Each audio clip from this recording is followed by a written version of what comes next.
Yun guys, isang matinding naisip ko ngayong araw na to dahil wala naman akong maisip. Yan, so naglagay na lang ako dito sa likod para pag napuno to, diretso tapon.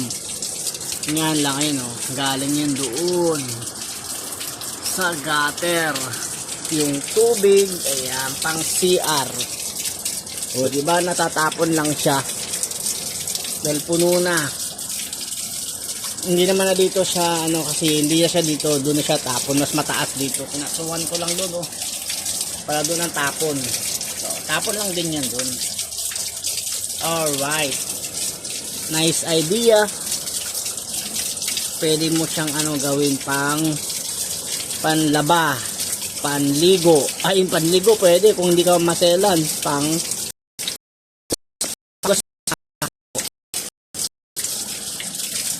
tubig ulan. Tubig ulan pala to, oh. Diba malinis na naman, oh. Napakalinis, oh. Oh.